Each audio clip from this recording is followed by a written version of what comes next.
Bem-vindos a mais um P9J, o podcast da Confederação 9 de Julho. Hoje receberemos um dos nomes mais originais, experientes e influentes do debate sobre o Estado, a Constituição e a reforma política no Brasil. O deputado Luiz Felipe de Orleans e Bragança. Luiz Felipe é cientista político, administrador, empreendedor e escritor, com mestrado em ciência política pelo Stanford University e MBA pela INSEAD, além de vasta experiência no setor privado antes de entrar na vida pública. Ele foi eleito deputado federal por São Paulo em 2018 e reeleito em 2022, sendo o primeiro membro da histórica família imperial brasileira a ocupar um cargo político de relevância desde a proclamação da República. E vamos falar de República. Autor de obras como Por que o Brasil é um País Atrasado, Império de Verdades, Os Sete Poderes e A Libertadora, uma Constituição para o Brasil. Luiz Felipe tem dedicado grande parte de sua carreira à defesa de reformas estruturais, à redução do intervencionismo estatal, à modernização institucional e à discussão de como o Brasil pode sair de sua condição de atraso político e econômico.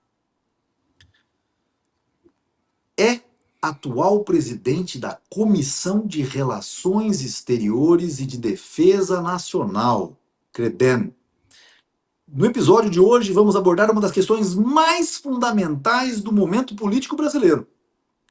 É possível fazer uma reforma política profunda sem recorrer a uma nova Constituição? Seja muito bem-vindo ao programa, deputado Luiz Felipe, bem como aos meus colegas de bancada, Rodrigo Duque e Luciana Toledo, diretamente lá do litoral paulista. Primeira pergunta, deputado. O senhor tem argumentado em muitas de suas obras que o Brasil precisa de reformas estruturais que vão muito além de ajustes no texto constitucional atual. Como primeira pergunta, quero que você responda diretamente o tema de nossa entrevista de hoje. É possível fazer uma reforma política profunda sem recorrer a uma nova Constituição? Seja muito bem-vindo, a palavra está contigo, deputado. Muito obrigado, Rodrigo e Luciana, e todos que estão nos assistindo. Muito obrigado por estar me recebendo aqui mais uma vez. Aliás, eu não sei se é a segunda vez ou é a primeira vez, não sei. Mas imagina, eu já conversei com você algumas vezes, e então acredito que seja mais de uma vez. Mas de qualquer maneira, então respondendo a sua pergunta, sim, é possível fazer grandes ajustes nesta atual Constituição. O problema é simples. Não vai durar. Podemos fazer grandes reformas, mas a durabilidade é tênue, é pouca, fugaz. E a gente vê isso na quantidade de emendas constitucionais que são passadas todo ano, desde 88, quando foi promulgada essa Constituição, essa nova Sexta República, e o que acontece? As mudanças constitucionais têm sido constantes, de 4, 5 mudanças constitucionais todo ano. Países em que a Constituição de fato é mais estável, é estabilizadora, ou muito mais bem pensada, você não faz mudança constitucional tão fácil. Nos Estados Unidos, as últimas mudanças constitucionais faz 60, 70, talvez até 100 anos atrás. Japão, por exemplo, desde que fizeram a última Constituição do Japão, atual, foi no pós-guerra, desde 45, não houve nenhuma alteração constitucional. Várias outras constituições da Europa também não sofrem mudanças constitucionais. São as leis ordinárias que mudam, mas a Constituição fica estável. O Brasil não, o Brasil faz mudança constitucional praticamente todo o ciclo eleitoral. Então, podemos fazer mudanças profundas, mas não vai durar. É por isso que essa Constituição não serve, é como se fosse uma areia movediça. Você estaca lá uma nova bandeira, essa bandeira vai afundar. Perfeito, deputado. E antes de passar a palavra para a nossa querida Luciana Toledo.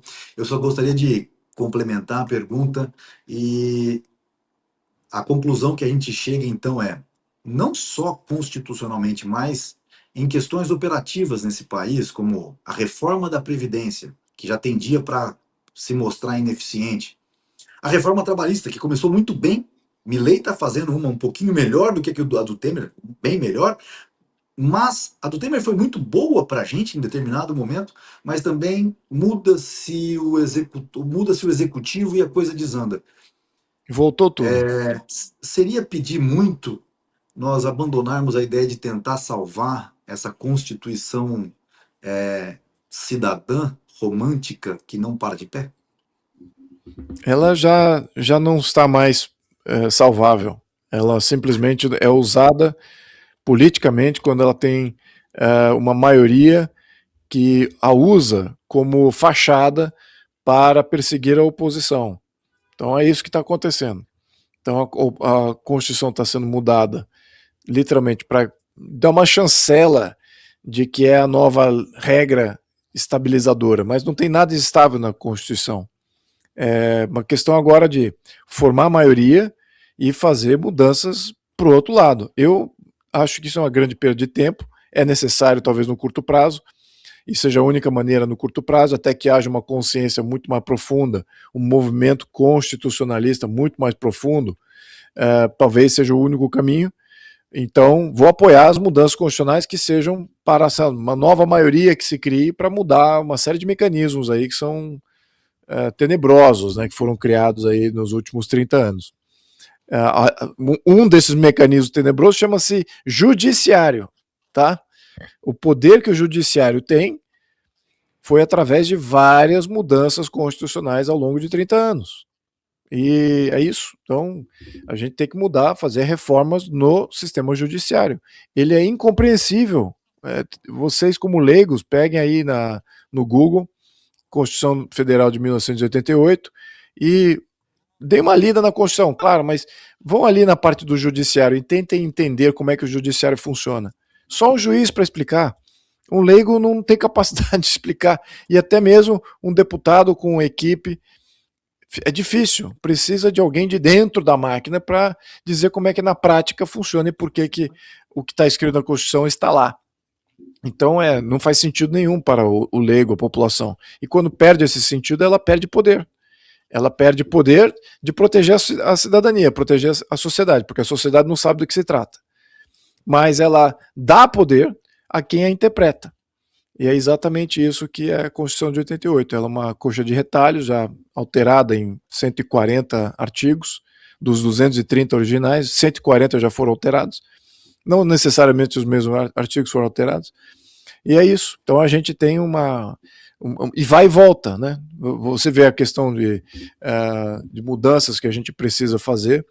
Muitas vezes a gente acha que é profundo, como teve agora em 2019 um ajuste na Previdência, e não foi uma reforma da Previdência, foi um mero ajuste. E o que estamos vendo agora? Falência da Previdência, é o maior causador de buraco, não é um modelo sustentável, nenhum país que tem esse modelo previdenciário consegue sustentar, todos os países estão em situação de reforma da Previdência, mas além disso, existe toda a sorte de desvio, toda a sorte de corrupção que é feito através desse mecanismo aí que está na Constituição, a Previdência, né?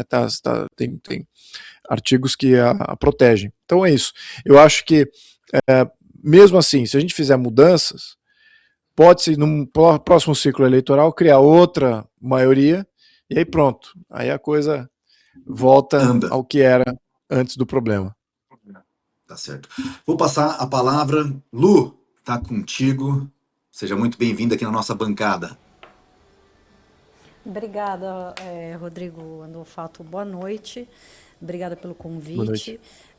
Deputado, é um prazer falar com você aqui pela live. Eu já vi suas lives até no X, não transmitidas por lá, mas compartilhadas lá, né?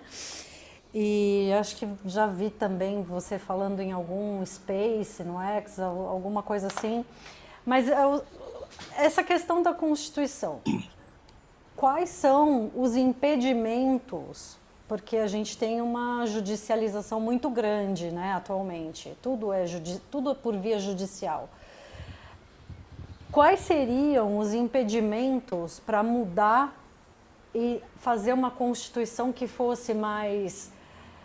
Que a população pudesse entender melhor o que é uma Constituição, porque a gente tem uma base meio, essa colcha de retalhos que você falou, mas existem também muitos projetos de lei, muitas coisas que são alteradas no decorrer né, as coisas vão mudando, e até estava comentando com o Rodrigo anteriormente, a gente precisa de uma lei para fazer a lei se cumprir, então fica uma coisa assim muito rebuscada, uma coisa complicada, complexa até para as pessoas, para o leigo, porque como a gente vai defender uma nova Constituição se as pessoas não sabem nem do que se trata a Constituição em si? Eu acho que é um pouco mais delicado esse assunto, não? Eu acho que esse que é o grande problema, Luciana, porque você tem, hoje nos Estados Unidos, você tem uma consciência muito grande do que está protegendo a população norte-americana é a Constituição norte-americana. E você vê em diversos momentos, em diversas situações, até em YouTube virou quase que, eu diria que YouTube, filmes assim, vídeos feitos por indivíduos usando a Constituição para se proteger até mesmo da polícia, né, dizendo que eles não podem invadir a casa sem um mandato, não podem parar ele no trânsito sem ter alguma razão plausível. Então isso tudo está na Constituição norte-americana e você vê cidadãos postando vídeos dizendo como que eles usaram a Constituição para se proteger. Então lá a Constituição ela é popular, é por isso que o movimento constitucionalista, e espero que isso logre rápido, ele tem que ser popular e a Constituição tem que ser compreensível, porque é para proteger a população. Contra quem? Contra o poder do governo. O maior tirano aqui que se cria a burocracia e o governo, os governos, para que vem tirar seu patrimônio, tributar você e você não tem nenhuma voz, nenhuma abertura de dizer não, prender você sem devido processo legal, você cria uma ditadura e você não pode dizer nada contra isso. Então é isso que a gente precisa deixar bem claro. A função de uma Constituição é proteger o cidadão contra o governo e contra a burocracia. A Constituição é o Ombudsman. Não sei se essa palavra ainda existe ainda no vocabulário português. Ouvidoria, né? É ouvidoria, né? É a ouvidoria.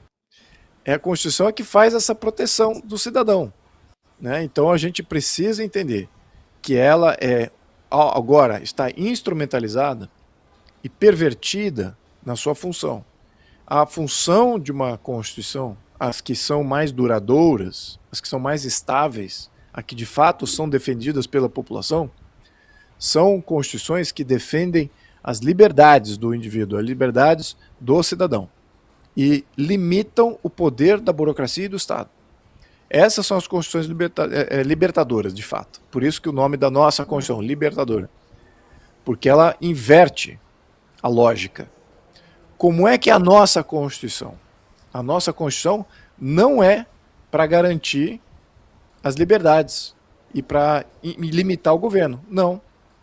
Ela é para capacitar o governo e para fragilizar a cidadania, dizendo que o governo pode intervir a qualquer momento, porque ela não é uma Constituição de garantia de liberdades. Ela é uma Constituição de garantia de direitos, né? De direitos, de Estado social.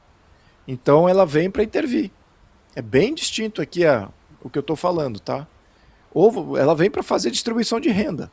É isso que essa nossa Constituição aí supostamente é para fazer. Ela distribui renda muito bem. Ela tira da população e traz para dentro do Estado. Essa distribuição de renda que é feita. É isso que eu ia dizer isso. Não é que ela vai distribuir, ela usa aquela... eles usam a narrativa. Não, tem que ser uma Constituição que vá distribuir renda. Vai distribuir muito bem. Tira toda a renda, toda a poupança da sociedade e traz para os burocratas e os políticos e aqueles que estão no controle do Estado. É isso. É isso que ela faz. Mas claro que não é essa narrativa que eles usam. Eles falam, não, precisamos de uma Constituição para dar igualdade, promover a igualdade, e que seja muito mais interventora. Porque a sociedade, ela é desigual. Né? Essa que é a verdade, a sociedade, ela é desigual. Então, ou você aceita isso, quem é da direita, quem acredita na ordem natural, aceita as desigualdades, mas premia e valoriza as liberdades antes de querer fazer qualquer intervenção para tentar fazer engenharia social, ou você é da esquerda e você gosta de fazer engenharia social, não aceita as desigualdades sociais e vai estar sempre intervindo. Você vai estar sempre intervindo, porque nunca vai chegar à igualdade. Vai ter sempre algum fator de desigualdade. Então você vai estar sempre intervindo, o Estado vai estar sempre criando alguma burocracia para tentar fazer engenharia social. Bom, enfim. Perfeito. E quem vai pagar a conta sempre somos nós, porque o Estado não produz riqueza, sempre. quem produz riqueza somos nós, né? Exatamente. E sem contar que a desigualdade não é um problema, né? Perdão? A desigualdade em si não... Desculpa, a desigualdade em si não é um problema. Não é, é a pobreza que é o problema. É a pobreza que não é a desigualdade, é a pobreza que é o problema. Então, qual é o melhor mecanismo de acabar com a pobreza? É a intervenção do Estado ou é a livre iniciativa operando em franca liberdade? A gente nunca teve isso, a verdade é essa. A gente acha que tem um modelo capitalista de livre mercado. Não temos, tá? Não temos nada do que pode se considerar liberal. Ah, eu sou antiliberal. Ganhou, venceu, não reclame. Estamos aí com uma Constituição antiliberal, em todos os seus sentidos. Tá? Não temos liberalismo econômico, não temos liberalismo político, garantido na Constituição.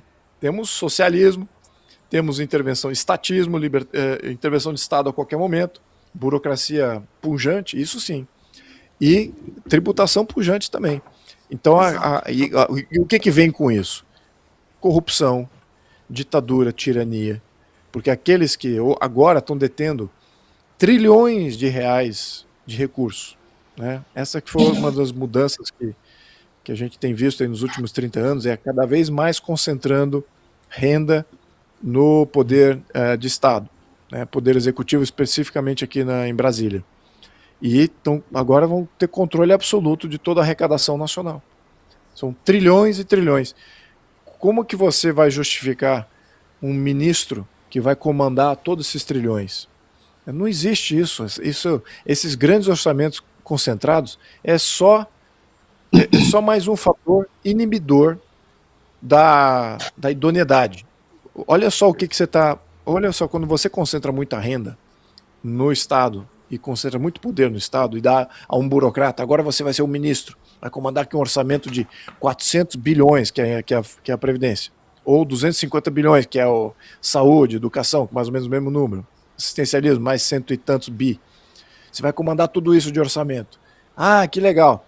Olha quanta possibilidade de desvio você vai poder fazer. E você tem ali centenas de bilhões de reais no teu comando, tá? Aí você fala assim, qual que é o seu balanço como administrador? Você fala assim, não, eu sou uma pessoa idônea, sou uma pessoa proba. Ah, mas eu vou fazer um desviozinho assim do outro lado. Você veja como tá desbalanceado. Quanto custa a sua idoneidade? Quantos bilhões custa a sua idoneidade? Você é capaz de fazer isso? Quantas pessoas não se corromperiam por alguns poucos milhões? Né? Agora você está dando centenas de bilhões. Então a verdade é essa, o sistema pega pessoas boas e ele corrompe as pessoas porque é um desbalanço tão grande. É um confronto de valores que ele nunca teve. São pessoas, na maioria, ordinárias e são colocados em situações extraordinárias, com um poder extraordinário, com um orçamento extraordinário e eles falham. Eles falham. Perfeito. Porque é muito desbalanceado. É isso. Então a gente precisa rever tudo isso. Eu estou falando bem genérico aqui, tá? Eu não entrei ainda em pormenores. Não sei se eu respondi a tua pergunta, Luciano. Mas a verdade é que é o seguinte: precisa ter um movimento popular de conscientização. Que se a gente não ter um... Por que a gente precisa do movimento? É mais importante até do que a Constituição. A Constituição é um resultado do movimento.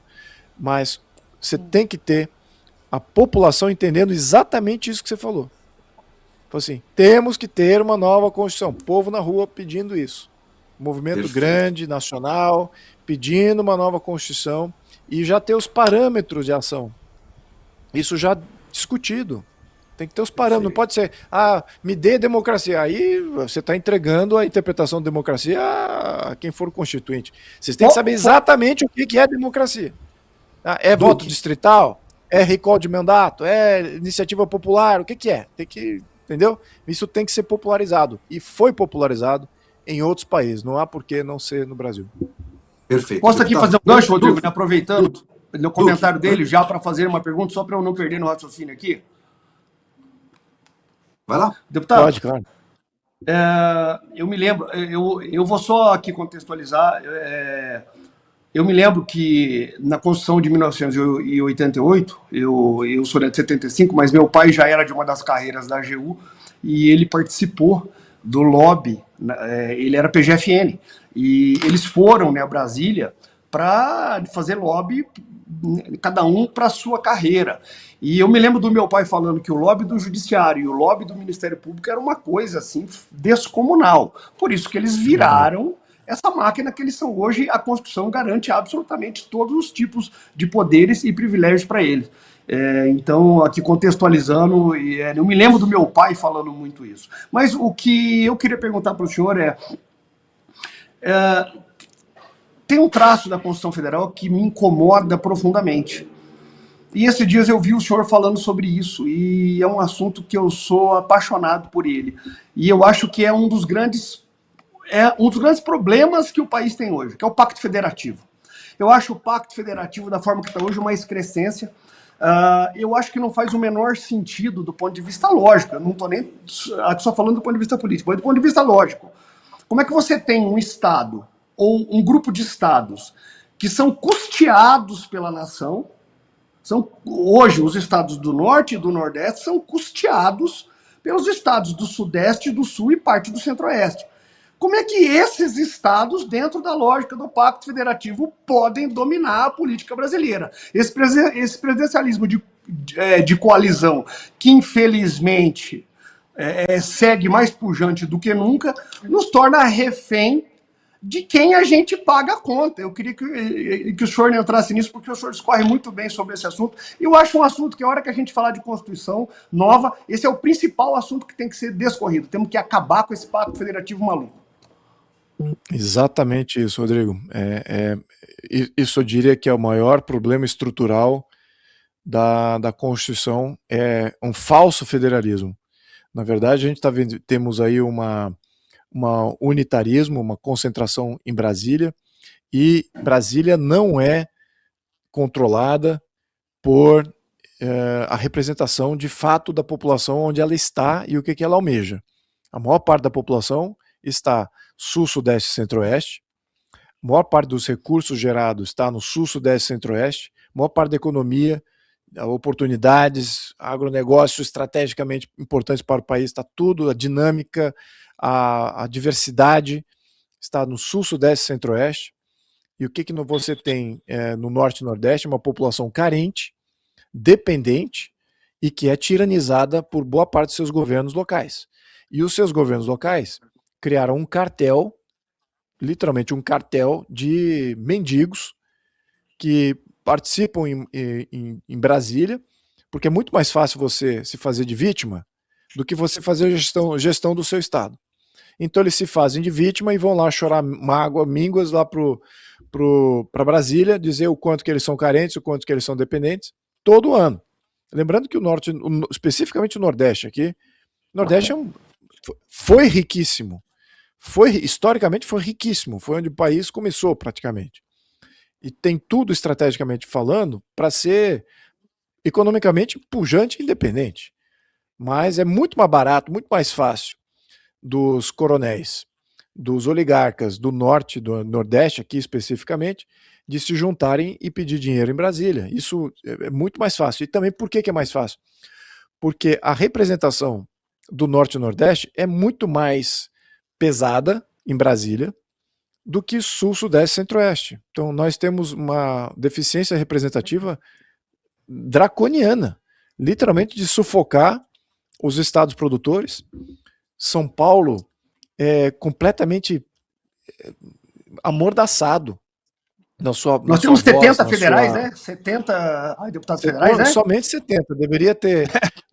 São Paulo deveria ter 50 deputados a mais, deveria ter até 120 deputados. E o Norte e o Nordeste deveria ter 50 deputados a menos.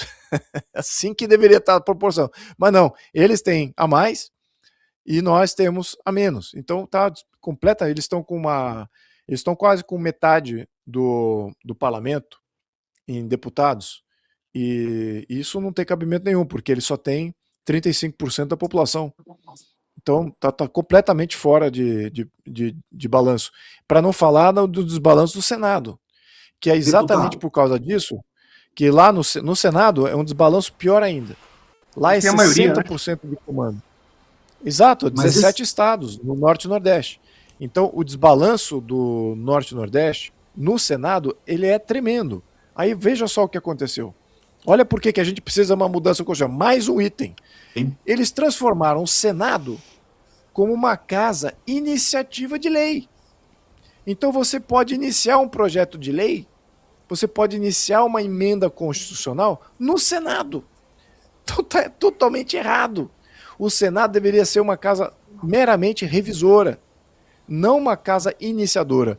Eles representam a equidade dos estados.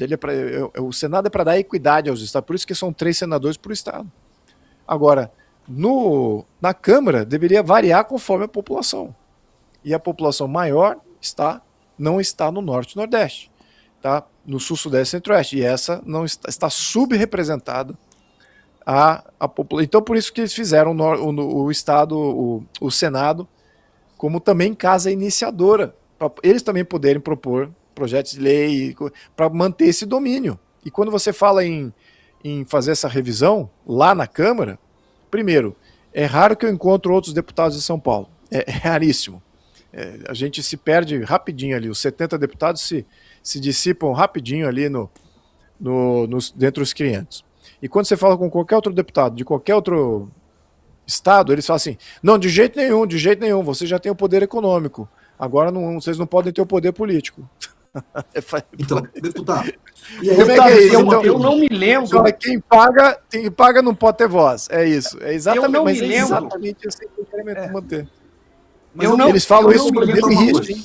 Eles falam isso Eu pro não me Demi lembro de Rist um ainda. senador presidente do Senado que seja de São Paulo. O senhor lembra? Pois é. Eu não me lembro. Não Eu me lembro do último presidente da Câmara Paulista, foi o Arlindo Quinalha, que era do PT. E Esse aí é mais. só. Esse aí, Teve um no Rio de Janeiro. Mas, ô Duque, É. deixa eu fazer uma pergunta. Qualquer sistema bicameral não é um problema em si pela própria natureza de 2 câmaras. Eu entendi que você colocou. O Senado está ali para ser um revisor. Mas ainda assim, num modelo que não retrata o contingente popular, porque o modelo bicameral sempre traz esse problema. O certo é não ter Senado e ter representantes.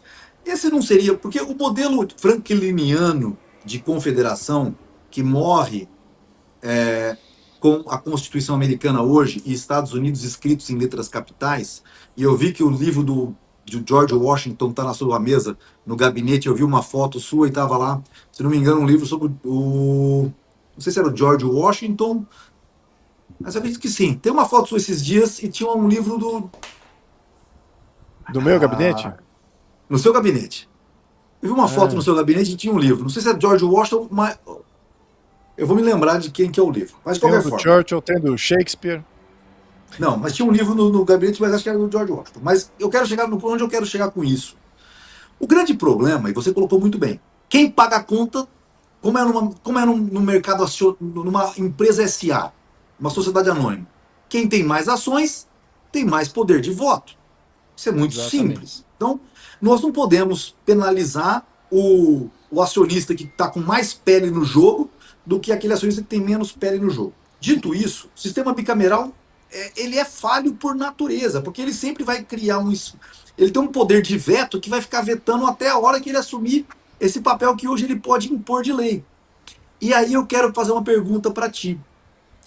Em toda a sua concepção, deputado, de uma nova ideia de Carta Magna, um ato do Milei me deixou muito feliz, não foi posto em prática. Agora, com esse novo Congresso, Pode ser que isso volte ao debate e venha acontecer. Mas o Milei queria fazer o seguinte: olha, não faz sentido todo mundo pegar os recursos dos municípios, levar aqui para a União e da União nós dissiparmos de volta para os municípios. O caminho deve ser o contrário. O município faz a coleta do imposto, retransmite para os estados da federação, ó, lá são as províncias usam o quinhão dela e dela vai Sim. para o poder federativo. Você não acha que a gente tem que seguir o mesmo princípio? Porque você colocou muito bem. Quanto maior o poder, pessoas ordinárias chegam num lugar com poderes extraordinários, com orçamentos que nós não conseguimos conceber na nossa mente humana, o que é $1 trilhão ou de reais. E essas pessoas têm um poder, então, absolutista, muito maior do que qualquer monarca já teve na face da Terra. Exato. Então a pergunta é: o segredo não está em tirar dinheiro dessa galera? Olha, o segredo, não há outro caminho. A gente precisa fazer esse movimento. Como tirar dinheiro deles, né? Como fazer esse movimento federalista? Que acho que seria o início, né? Talvez até de uma revisão constitucional. Eu acho que é uma redução mais popular, né? Falar assim, uma nova Constituição, acho que isso não é é difícil você engajar com a população, né? Ou com uma massa crítica de pessoas, porque nem todos entendem do direito constitucional, ou como funciona lá a máquina pública ou Brasília. Mas eles entendem que existe uma entidade que chama-se Brasília e que está ferrando eles em todos os estados, a maioria dos estados. E é isso que a população entende. Então o movimento federalista, um movimento federativo, um movimento separatista até, pela extensão das possibilidades aqui, ele é saudável nesse momento, tá? Deixar isso bem claro. Estou falando isso como brasileiro que acredita nesse país como sendo um país único. Mas o modelo interno de gestão é destrutivo. Não vai durar muito tempo continuando assim, com essa centralização cada vez maior, e você esperar que não haja um movimento separatista cada vez mais radical. Então, é por isso que precisamos entender, quanto mais cedo a gente fizer essa mobilização e os movimentos, São Paulo começar a defender o que é de São Paulo, o Rio Grande do Sul começar a defender o que é do Rio Grande do Sul, Santa Catarina, idem, Paraná, idem, Minas, idem, Rio de idem. Quando isso começar, a coisa toma uma força que vai ser um resultado saudável. Caso contrário, você está entrando em situações em que, imagine só um governador de estado que não governa mais. Imagine um cara que é eleito e fala assim, eu vou fazer isso, meu estado é isso, meu estado é aquilo, mas ele não governa mais. Imagina, e aí ele fica frustrado e resolve se mobilizar, convocando a sua polícia militar e convocando os seus técnicos para criar um modelo tributário paralelo e falar o seguinte, todos aqui do meu estado não vão estar usando mais o sistema tributário que foi imposto por Brasília. Vai usar o sistema tributário que foi criado aqui por nós e é somente do estado. E o seu dinheiro não vai mais para Brasília. Pronto. E aí, então, aí o federal vai querer falar, então vamos mandar os militares aí para abrir o seu estado. Vai lidar com a PM aqui nas fronteiras. Exato. Isso pode chegar nesse ponto. Lembra a Revolução de 32, deputado. Mas aguenta pois mas foi o que aconteceu em 32. Foi o que aconteceu em 32, eu digo que tá mais fácil fazer uma revolução constitucionalista hoje, se tivéssemos algum governador de fato com brio e com noção do problema que eles estão criando. Vocês estão entendendo o que eu estou falando? Quem observa para onde está indo o dinheiro, eu vou dizer, eu estou vendo da onde está vindo, o dinheiro está indo para Brasília, que é um antro corrupto. Não há uma instituição que não foi corrupta, que não está corrupta, que não está com buraco, que não está com desvio, que não está com esquema, aparelhada. Não existe uma. Então um governador com brio, que queira defender de fato o seu estado, vai estar falando o seguinte, eu vou fechar essas fronteiras e não vou mais pagar Brasília. Brasília é um antro corrupto. Eu não entendo para onde está indo o dinheiro que é arrecadado aqui. É um buraco. E está indo para enriquecer um grupo criminoso. É isso que está acontecendo. É esse tipo de governador que eu gostaria de ver. Porque eu Deputado, não estou vendo nenhum desses governadores. É muito fácil você, com trilhões de reais, lá de Brasília, e falar assim, governador, fique calmo aí, fique calmo. Está aqui mais créditos, está aqui mais emendas, agora eu vou aqui, aliviar aqui as suas dívidas. Fique calminho, não faça essa basculação não. Eu vou cuidar de você, você só tem esse mandato, eu vou ajudar você na próxima reeleição. Fica calminho. Agora, se tivéssemos governador de Bril no Brasil, ele estaria levantando essa bandeira. Porque é perfeito. exatamente isso que está acontecendo em Brasília. E eles quase Perfeito. conseguiram Deputado, controlar peraí. a segurança pública, né, Duque, deputado? Duque, um minuto. Se a gente está entendendo, deputado, eu vou passar a pergunta para a Luciana, mas eu vou te apresentar a Luciana no cargo que ela ocupa hoje. Ela é uma das líderes do movimento República de São Paulo, um movimento secessionista, né? Então, quer dizer, o senhor me perguntou se nós entendemos. O senhor estava falando, você estava cantando uma música para a gente ouvir, quando falou tudo isso que você disse, porque era tudo que nós queríamos ouvir. Eu estou Mas eu falando de quero deixar análise. de Eu estou análise. falando de Perfeito. análise, não de ufanismo. É pura Sim, análise. Não, não é, Não é assim. exatamente. perfeito, Não é o perfeito. meu desejo, eu desejo como brasileiro, ainda mais com minha família e todo o legado que eles têm, de criar um país maravilhoso e único. Mas o modelo interno está falido, temos que rever Tá isso. falido. Deixa eu fazer só mais uma colocação antes de passar a pergunta para você, Lu. Você diz governador com brio, e eu vou reforçar a sua provocação a todos os governadores. Perder a segurança pública sempre foi uma política de unidade federativa, não de Brasília. Todo homem com 2 neurônios sabe que uma sociedade armada é mais segura que uma sociedade desarmada. Se o nosso governador Tarcísio de Freitas falasse para o seu comandante da Polícia Militar, falar para todos os comandantes das 15, 16 regiões, CPIs que existem no estado de São Paulo, de que todos aqueles que portam sua cédula de registro é, de armas não precisam ter o carro revistado para saber se ele está armado, porque esse cara já tem comprovada a sua idoneidade criminal, porque para tirar o CR ele tem que ter as certidões de não ter crime, ele já passou pelo psicotécnico. Ou seja, se nós tivéssemos governadores de Bril, esse contraponto a Brasília seria feito na diplomacia.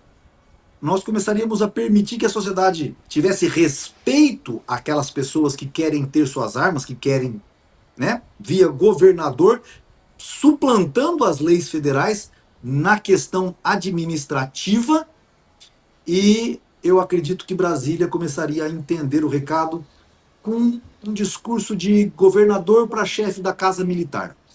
É só um desabafo aqui, porque eu tô para ver nascer esse governador com brio. A palavra está contigo, Lu.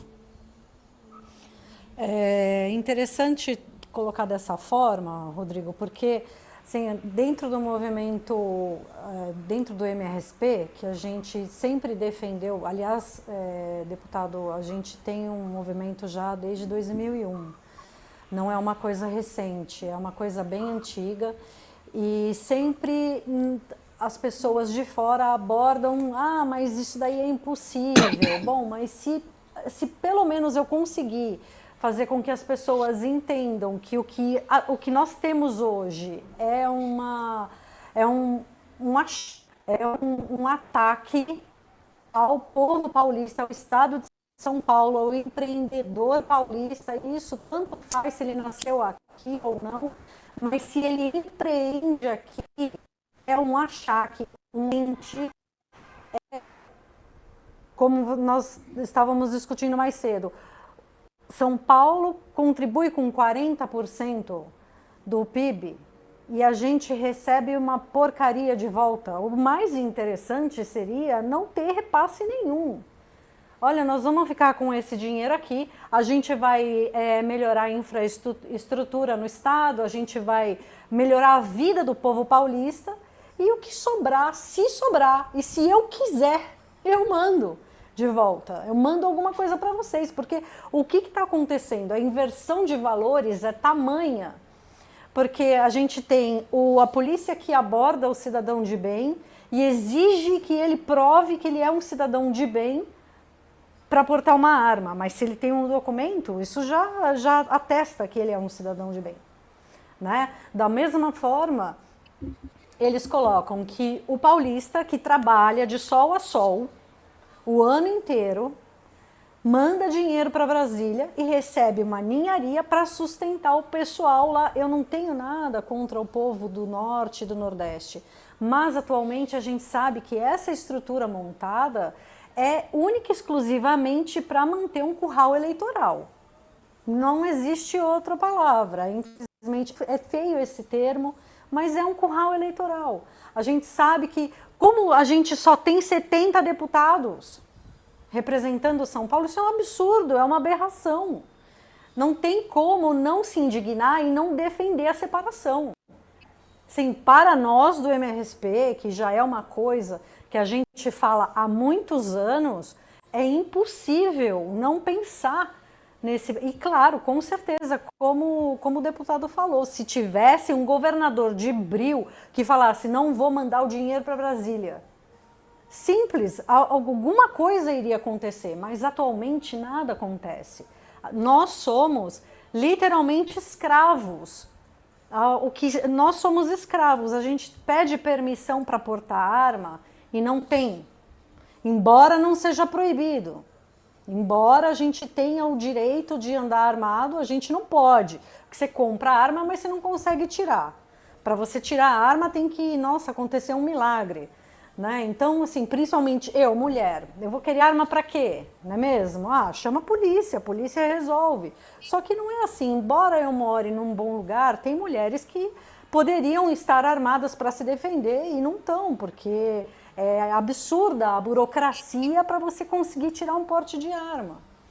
Né? Que dirá, nossa, é tudo. Imagina para separar. Separar é o sonho que a gente tem, que obviamente é algo muito mais difícil, mas a gente sempre fala dessa questão de ter essa revisão do pacto federativo, que obviamente não é o que eu mais almejo, mas já seria uma grande evolução. Mas a curto prazo parece que as coisas ficaram mais difíceis. A gente tem muita concentração de dinheiro em Brasília e aquelas pessoas não fazem ideia de quem nós somos, do que nós precisamos. Teria que ter para mim, assim, uma constituição seria... tem que derrubar tudo que existe e fazer do zero, porque do jeito que a coisa tá, é muitíssimo delicada. É uma estrutura que até mesmo hoje a gente fala, o deputado tal vai fazer um projeto de lei para melhorar, para derrubar alguns impostos. Chegar lá, os caras vetam, derrubam, sabe? Não vai parar de pagar imposto. Agora tem imposto aí, dobrou, sei lá, triplicou de equipamentos eletrônicos importados. Então, a curto prazo, está estrangulando economicamente, socialmente por tabela, e as liberdades a gente não tem mais, né? O que eu sinto é que nós tivemos nossos privilégios suspensos. Que nem, liberdade mesmo que nem são privilégios, são direitos naturais. Posso emendar tudo que você falou e fazer uma pergunta pro deputado? Você tem o sonho de ver São Paulo separado do Brasil. E a gente sente, até pela família, que tentou construir um país unido.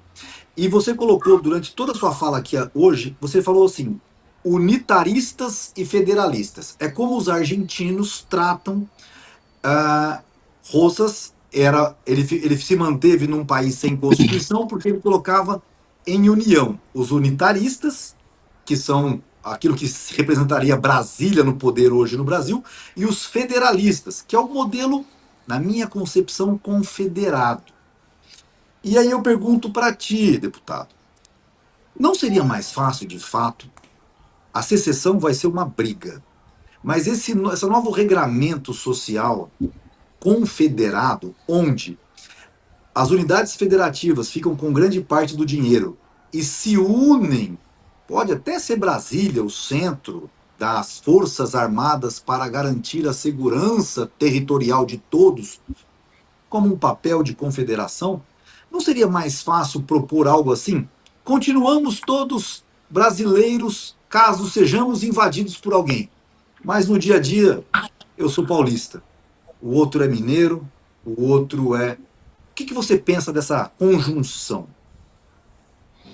Olha, primeiro, eu não quero ver São Paulo separado do Brasil, mas eu Entendo. vejo que é saudável um movimento social, político, que queira separar São Paulo do Brasil. Acho que isso é saudável neste momento, porque o que está acontecendo em Brasília é um descaso absoluto com São Paulo.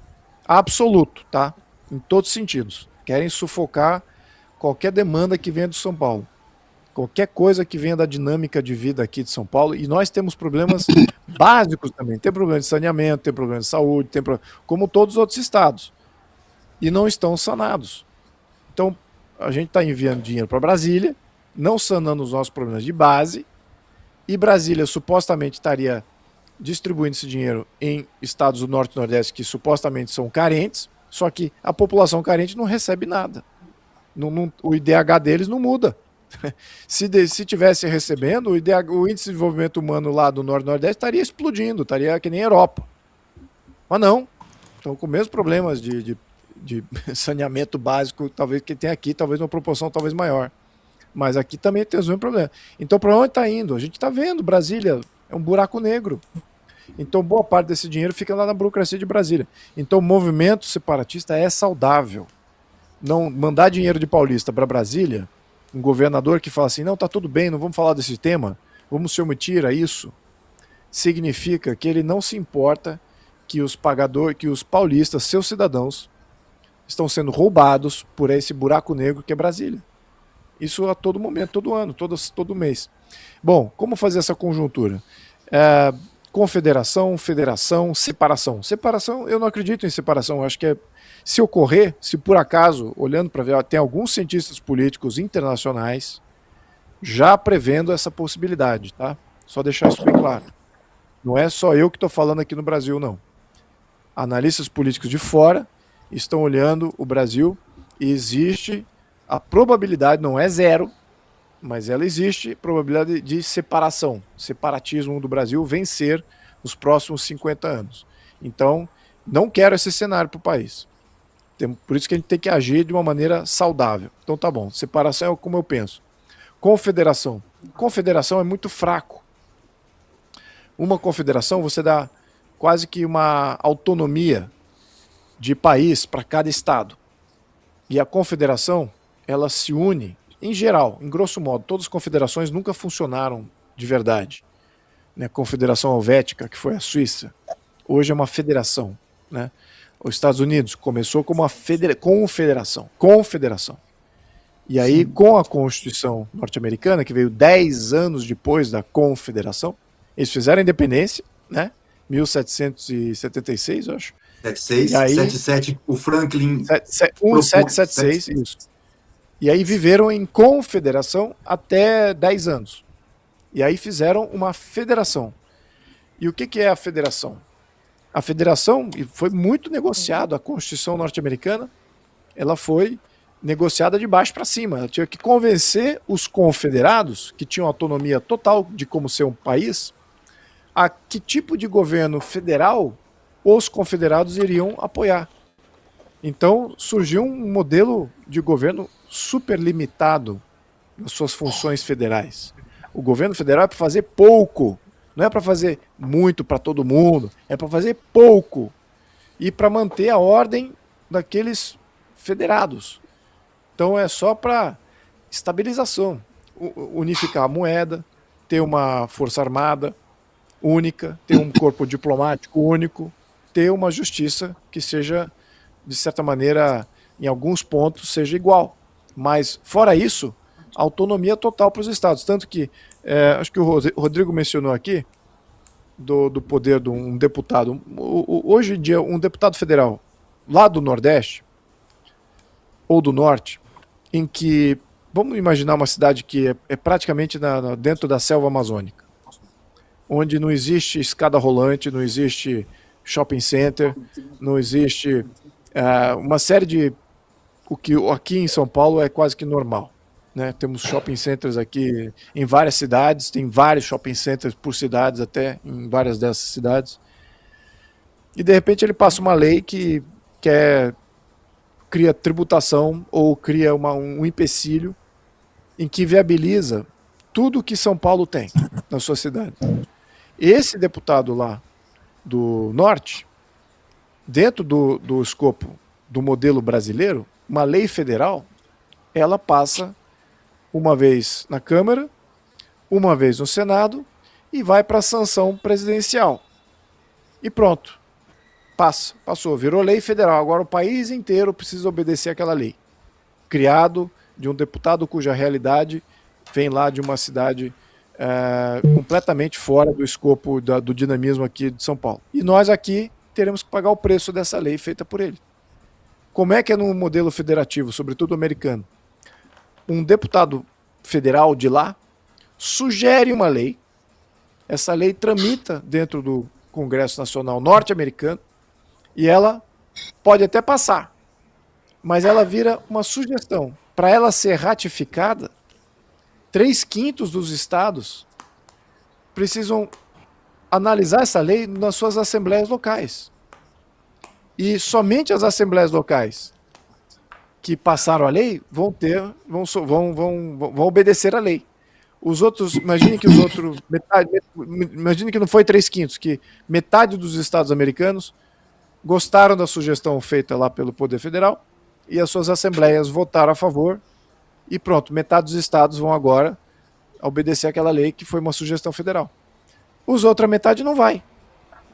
Porque é federativo, porque eles têm essa autonomia legislativa de não aceitar uma lei federal. Quando que se torna uma lei federal impositiva? É quando 3/5 dos estados aprovarem nas suas assembleias, aí o remanescente, os outros 2/5, são forçados a obedecer à lei federal. Caso contrário, é uma mera sugestão. Então tem diversas leis federais que nunca viraram de fato cobertura federal, total dos Estados Unidos. Tem vários estados aí com exceções de leis federais. Isso é o federalismo. Isso é positivo, porque isso dá mais oportunidade, isso dá mais sobrevivência às realidades e vai dar mais proteção a essas realidades que são diferentes em cada um dos estados. E dá mais autonomia das suas assembleias locais. Muito mais força para as suas assembleias locais. Então, isso é o federalismo que eu digo que seja o positivo. O que nós temos no Brasil não é nada disso, tá? Não é nada. Os estados, praticamente as assembleias estaduais, não aprovam nada. Não fazem nada de uma contraposição ao que vem do federal. E as suas competências, então o que faz a Assembleia Estadual? É um esquizofrênico, porque as assembleias municipais têm competência, eles ali têm até mais proximidade ao seu eleitor e à sua realidade, e tem lá os deputados federais com muito poder, que atropela tudo que seria do âmbito do estadual. Então a gente está com um modelo completamente virado às avessas, literalmente. E é isso, a gente precisa ter um modelo federativo de verdade. Eu acho que, por isso que eu argumento, é bom um modelo separatista, apesar de eu não querer, por as razões que eu mencionei, mas ele vai forçar a gente a sair, porque a gente não tem um modelo federativo, tá? A gente tem um modelo unitário. A gente tem um modelo unitário. A gente é um modelo unitário, é mais unitário do que a França. A França é um modelo unitário, mas ela é unitarismo e ela tem tem um mecanismo lá que é de devolução de poder. Eles devolvem o poder a algumas províncias. Então eles têm 11 províncias, 8 das quais têm autonomia quase que completa. Tem assembleia local, tem suas leis locais, e o federal não tem essa como é que eu diria, essa dominância. E tem 3 províncias que são dadas pelo Poder Federal. Enfim, então eu só queria dar esse toque aqui. Porque eu já quero fazer um convite. Eu estou para terminar de escrever o livro sobre a revisão dos artigos da Confederação.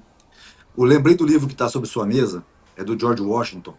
Pois tá bem. Tirei uma foto essa semana, não sei onde apareceu, e tinha um livro. Mas eu quero colocar o seguinte: muitas pessoas dizem o seguinte: o Estado mínimo tende ao máximo, a prova é o Estado americano, que é justamente na minha concepção, porque assim, quando a independência americana de 76 e Franklin apresenta os artigos da Confederação em 77, o pessoal diz o seguinte: eu não sei se você já leu os artigos, tem o rascunho dos artigos, aí tem a intervenção de John Dickinson, e aí tem a versão final dos artigos da Confederação de Franklin. Eu costumo dizer que Franklin entregou uma revisão natimorta que vai dar a Constituição americana, onde se escreve The United States United in Congress, mas tudo com letras capitais, quando na verdade nunca tinha letras capitais lá atrás. Era os Estados Unidos, as colônias reunidas em congresso, em assembleia. E eu costumo dizer o seguinte: os americanos têm um ditado que diz: se Franklin deu a alma aos Estados Unidos, John Dickinson deu a forma. E eu costumo dizer: John Dickinson matou o modelo confederado. Porque o modelo confederado, ele é tudo isso que o senhor disse, só que com regras que a União não pode impor algumas regras para baixo. E eu fiz um amplo estudo, e o modelo que você muito bem colocou, da Suíça, é um modelo quase que confederado, efetivamente, que eles impõem muito, e o Fernão Lara Mesquita esteve aqui no programa, tem uma sumidade nesse assunto, dizendo que foi o que salvou os Estados Unidos logo depois da Constituição, que era uma federação forte e pesada. Mas eu só quis colocar essa intervenção porque eu gostaria de fazer um convite. Quando eu lançar, antes do lançamento do livro, eu gostaria que o senhor fizesse o prefácio, fizesse a leitura, porque eu gostaria muito de ter uma pessoa com o seu vasto conhecimento prefaciando o livro. Duque, palavras finais. Deputado, eu tenho uma pergunta. Na verdade, eu só vou fazer uma observação ainda tratando. Eu sou pacto federativo, o senhor domina muito esse assunto, mas aqui é um ponto de vista. Eu acho um desperdício de dinheiro, por exemplo, que todo mundo bate palma, é um órgão que todo mundo bate palma, um sistema que todo mundo bate palma, mas eu acho um sumidor de dinheiro, que é o Sistema Único de Saúde. Eu acho uma excrescência, a forma como todo mundo aplaude, acha que é um exemplo para o mundo, mas para mim é um sumidor de dinheiro, sabe, pelo menos ali, para ser pouco, de 15% a 20% de tudo aquilo do SUS, o dinheiro some pelo ralo. Isso, pouco. Então, esse pacto federativo, de fato, tem que assumir. Mas agora, mudando um pouco de assunto, nós estávamos aqui analisando algumas proposituras do senhor e nós vimos, tem umas que são muito interessantes, por sinal, o senhor é de fato um nacionalista, se preocupa com o Brasil. Eu vi que o senhor tem alguns requerimentos em informações sobre as políticas migratórias, que é um assunto que afetou muito a Europa, até hoje afeta a Europa. Hoje ela está consumida por aquele caldo de cultura que esses malucos acharam que ia, né, dar certo, essa globalização maluca de ficar misturando, né, culturas absolutamente opostas, e hoje a Europa sofre com isso. Então eu acho fantástico essa linha de atuação que o senhor tem. Mas a gente quer entrar num assunto muito específico e muito interessante, que já deu um debate muito grande num vídeo que a gente postou, e eu queria que o senhor assistisse o vídeo. É sobre as mazelas de alguns ministros do STF, especificamente do ministro Alexandre de Moraes, que eu acho que, na visão dele, a Constituição Federal e todo o regramento jurídico que sempre funcionou ou sempre pareceu funcionar no Brasil, para ele não existe. Eu queria pedir para o Fábio, o meu xará Rodrigo, colocar esse vídeo, Fabião, que vai ao encontro do requerimento de informações que o senhor fez sobre possíveis quebras de legalidade em relação a pessoas politicamente expostas. Você coloca, Fábio, para a gente?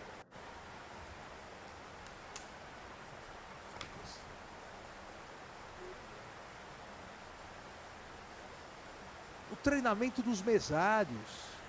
E quantas vezes, e conversamos isso com todos os presentes do terreno, estão infiltrando mesários.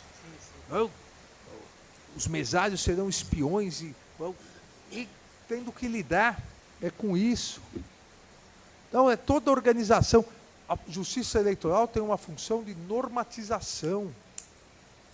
que o ano passado foi extremamente necessária, seja para proibir armas no dia das eleições, proibir os CACs que estavam se organizando, para, a partir de convocações extremistas, para cercar zonas eleitorais, para coagir eleitores. A função é de fiscalizar o acesso livre dos eleitores. Nós tivemos problema, e o TSE e o Supremo Tribunal Federal garantindo o transporte gratuito aos eleitores e Podemos garantindo parar, a Fábio? desobstrução. Aí já Pode deu pra parar, gente Fabião. entender. Então, deputado, só para contextualizar para o senhor de onde que veio esse vídeo. Esse vídeo voltou para o YouTube, a gente uma época tentou baixar, né, não conseguiu, mas esse vídeo foi uma palestra do ministro Alexandre de Moraes, depois das eleições de 2022, na Escola Paulista da Magistratura. Do lado dele estava o presidente do TRE da época, o Dr. Galizia, e ele falou o que ele quis e falou esse absurdo. Não existe base fática, nem base investigativa para ele falar um absurdo desse. Então, eu queria que o senhor comentasse, eu não sei se o senhor já tinha visto esse vídeo, mas para a gente é um vídeo que impacta muito. Ele diz que os CACs queriam cercar as zonas eleitorais, como se nós fôssemos bandidos, como se nós fôssemos fora da lei, como se a gente não tivesse a maior dificuldade do mundo para a gente comprar, para a gente manter, para a gente poder transportar, né, nossas armas. Então, queria que o senhor falasse um pouco disso, porque é um vídeo que nos deixa muito estarrecido. Eu acho que, no fundo, ele está levantando um falso inimigo para poder ter uma ação muito mais draconiana em cima de setores da oposição. É nítido isso. Eu diria que é método. Tá? Eu acho que todos eles criam esses alardes, essas situações que nunca se materializaram. E, aliás, em termos de CACs, eu acho que a gente tem aí 1% da população que é CAC, ou menos do que isso, e enquanto que países como Europa, Estados Unidos, tem aí quase que 30% a 50% da população que detém armas. Então, a gente está aí com uma força completamente minoritária ou impossibilitada de ser qualquer coisa relevante aí no processo político. Quem detém o monopólio da força chama-se o Estado brasileiro, chama-se Brasília. Esses é que têm o poder da força e estão usando a força. E a força é usada porque a população simplesmente não se encaixa no que eles querem. Então eles forçam a população a se encaixar do jeito que eles querem, sem diálogo nenhum. E isso é típica cabeça e mentalidade de quem já está com poder quase absoluto. Né? Estão num preâmbulo ali, num purgatório para se tornarem absolutistas. Né? Temos uma pequena janela aí de ação e de poder exercer liberdade. Então é isso, é o que eu acho. Eu não vejo, não me choca nada ele falando isso. Acho que muitos da esquerda já criaram vários inimigos aí, falsos inimigos, para justificar atos cada vez mais draconianos e prisões coletivas, como foi talvez o 8 de janeiro, né? Como eu vejo. Aquilo ali foi totalmente arquitetado em termos de narrativa, e quem eram aqueles, e golpe de Estado, aquela coisa toda. Então pronto, aí justifica fazer prisão coletiva, fazer grandes violações constitucionais, não operar dentro da lei, prender ex-presidente e todo o seu governo e falar em tentativa de golpe e tudo mais. Então é isso que eu acho que está sendo criado por lá. Os freios não existem no modelo político brasileiro. Esse que é o problema. Uma pessoa de qualquer poder público falar o que ele falou não é o problema. O problema é ele poder agir naquilo que ele falou sem nenhum freio e sem nenhum contraponto do próprio sistema. Eu acho que é isso que é a grande mensagem aqui. Porque o sistema... Gente ruim vai estar na burocracia, isso é inevitável. Mas o que é evitável é a gente ter um sistema falho, que não tenha as salvaguardas para proteger a população brasileira de alguém com uma mentalidade tirânica e que absorva o poder absoluto e resolva agir sem nenhum pudor, sem nenhuma idoneidade, sem nenhum freio. E é isso que o sistema norte-americano tem. É difícil você criar uma tirania nos Estados Unidos, muito difícil. Vários modelos europeus também. Muito difícil você transformar os modelos europeus em uma ditadura. Aqui no Brasil, modelo falho, frangalho jurídico, é uma palhaçada constitucional. Muito fácil para você ter um tirano. Aliás, a gente está vendo aí sucessão de tiranos, não é? Então, estamos na sexta república. E por que temos 6 repúblicas? Lembrando, 1891, 1934, 1937, 1946, 1967, 1988. Então, ali você tem 6 tentativas de ter uma república. Todas falharam. Por quê? Porque deterioraram para a tirania, deterioraram para a ditadura. Quando você tem ditadura e tirania, sabe o que significa? Vai ter uma nova Constituição, vai ter um novo modelo político surgindo. E não é só a história do Brasil, é a história do mundo. É exatamente nesses momentos que a gente precisa estar preparado. E aqui a gente está aí com todos os sinais jogados na nossa cara. Alertas e sirenes, digamos, estamos em ditadura, está tudo errado. O sistema não nos blinda de ter um megalomaníaco ou um tirano subindo para o poder absoluto. Está tudo errado. Então, é isso que vai vir. E se a gente não tomar consciência da nossa responsabilidade de agir, outros tomarão essa iniciativa, quando estiver fervilhando essa necessidade. Então, Duque, acho que o exemplo é perfeito que você dá aqui com esse vídeo, porque ele denota esse verniz que é usado para grandes ações tirânicas do Estado sem freio. E quando você tem um Estado sem freio, em dado momento, você vai ter uma revisão constitucional. Isso é quase que inexorável, né? A falência já é institucional completa. E as pessoas de dentro da máquina já estão falando, porque tem gente boa na máquina, não é que todo mundo dentro da organização criminosa, né? Tem burocratas, tem políticos maravilhosos, mas eles estão completamente à berlinda, acuados, com medo deste grupo criminoso que não tem limites. E como é que você remove ele institucionalmente? Não existe. Então, vai acontecer, tá? Isso é uma coisa que a gente vai ver como é que vai suceder. Espero que seja uma coisa ordenada, que seja uma coisa cível e que seja com muita consciência política. Caso contrário, é baderna, é revolta, é frustração, é esses levantes sem muita objetividade e que só gera desgaste, só gera atrito e perda de vida, talvez, né? Se Deus nos livre disso.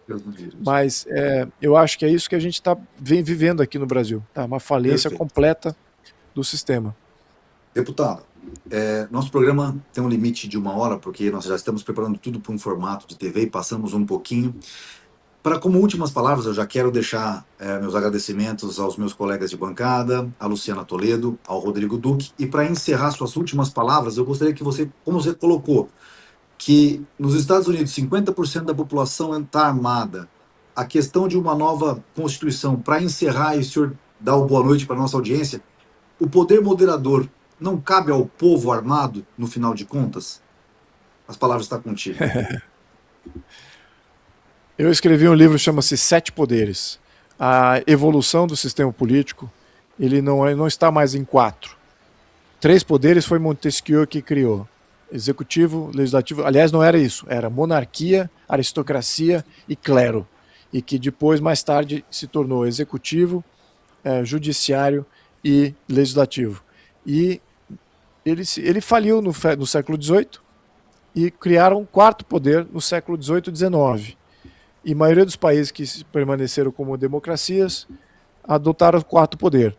Algum foi o poder do povo, o 4º poder foi o poder do povo, o 4º poder foi o federalismo, outro 4º poder pode ter sido os 2, aí você tem o 5º e o 6º poder, né? Que precisamos olhar isso aí com mais,